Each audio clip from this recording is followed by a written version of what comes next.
Hey, good afternoon, you guys. Welcome to another Central Kansas District 4-H photography day. And this is a quick video just to remind you that if you remember last week, we talked about a photo challenge called Alphabet Photography. And this challenge is to sort of get your creative juices flowing, give you the opportunity to maybe start looking around for some ideas for photographs, pay attention and looking at the details and things like that. The deadline for this challenge is going to be midnight Sunday. Please upload your images to the Central Kansas District 4-H Facebook page where you're watching this video, and give us a chance to, by us, I mean all of us photographers, give us a chance to take a look at what you're doing and what you see. And I like to see how you guys are seeing some things. Okay, so alphabet photography is basically taking objects that you might find in nature or a man-made that represent letters from the alphabet. And the idea behind alphabet photography is you actually spell out words using these letters. So I've got some examples here I'm going to show you. The idea behind this challenge is to take create a word of 4 letters or more, and using alphabet photography to kind of spell out a word for. So here's some examples. First things, here's some examples. These are look mostly to be man-made objects, maybe some nature in there too. Just things that represent letters in the alphabet. See a couple flowers, a rose, maybe a cross as well. Looks like pieces of a fence, a building, things like that, all of them representing A to Z. Here's some examples of some words that are spelled out using alphabet photography. This is obviously the word Stacy. This is a gift for, and I have no idea who Sam and Carol are, but they're clearly getting married, and here's a nice gift for them. Here's another example of Smith. This actually happens to be my mother's maiden name, sorry. But anyhow, it's an example, another example of what you can do with alphabet photography. A very common phrasing: live, laugh, and love, spelled out using, again, letter photography or alphabet photography. And you notice that they use some things found in nature, like the plants and the flowers, some things that are man-made, again, such as the benches, the cowboy boots, possibly a branding iron, horseshoe, a few items like that. So really, it's just a matter of looking around, seeing what's out there. I think I mentioned last week, probably a really great place to go, to go exploring for photography would be, for example, because I live close to downtown Salina, you'd be amazed at what you'll see in the details if you just start looking and start paying attention. Store windows, windows on the upper floors of buildings.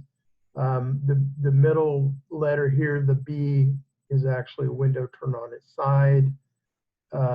You know, another great place to go, even if you're not looking for alphabet photography, we're just looking for photo ideas, is go into an antique store and look around. You'd be amazed. There's some pretty nice antique stores out in even the small towns around. There's a couple in downtown Salina, a couple that I particularly like. You know, shops, anything that might have something old. It just gives you an opportunity to photograph many different things. One of my favorite places to photograph is actually in Wichita in Central. It's called The Yard, and it's a store full of just stuff. Everything from drill bits to nuts and bolts to airplane parts to yard art to pipes. If you've never been there, it's worth a trip, but it's a great place to take a camera and just wander around and see what you can find.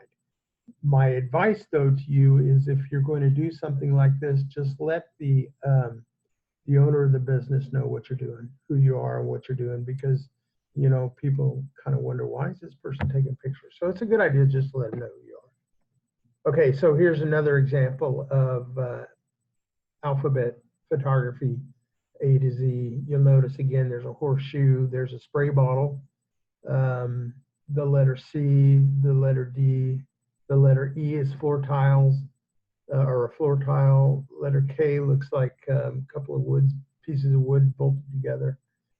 So just look around, see what you can find, keep your eyes open, and again, pay attention. This is the opportunity.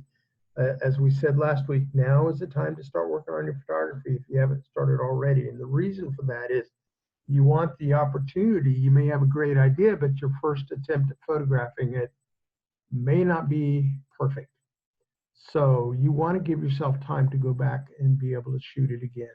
And I saw something the other day, my daughter tagged me in this, and I don't know who the person is, but they because of all the COVID stuff, they've been limited to 2 photographs, and they weren't sure which 2 to pick. So what they did was they posted it in one of the Kansas photography pages, something like 20 photographs, and said, well, I want to know what people think. Which ones do you like the most? And people will say, well, I like number 3 and a number 7 and something like that.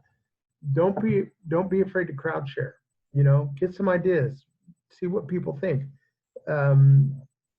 In photography, as I've mentioned before, we tend to see things differently. This isn't something that just happens. This is something that takes practice. I don't believe many people are gifted with the ability to see the world differently. You have to train yourself to do that. So it's okay to ask other people what they think. So, feel free to go that route if you want to. You can always send it to me if you want to. If you're looking for my contact information, here it is. My email address, tmcgrady@gmail.com. My phone number if you have a question. At this point in the game, I'm saying either text me or call me if you have a question. If I don't answer the phone, I'm one of those people that if I don't recognize the number, I'm inclined not to answer the phone. So please leave a message. I'll give you a call back. Anyhow, I want you guys to get out, shoot, explore, have fun. My number one rule is we got to have fun. No matter what we do, it has to be fun. Otherwise, what's the point? My other rules, as you guys know, be safe. Don't do anything to risk yourself injury or worse, which means, of course, no railroad tracks. Don't want to see any railroad tracks. It's too risky. So anyhow, give me a call if you have any questions. Email me. I've got some emails from you guys, and I will work on getting back to you as quickly as I can. I appreciate the response to my question the other day about who was participating. I'm just trying to get a count of how many people are going to be doing the project this year. Also, be sure, as you guys know, because of COVID, things are changing. So it wouldn't hurt you every few days to take a look at the 4-H Facebook page and just kind of get an idea of what's going on. Check in with your extension agent. I know McPherson County 4-Hers are watching these videos. So, check with your extension agent down there just to keep on top of what's happening. And of course, we'll try and get announcements posted to you as quickly as you can. Okay, so that's all I got for this time. I know it's quick and short, but anyhow, get out, do some photography, reach out to me if you have any questions, and whatever you do, just make sure you have some fun and be safe. Have a good day.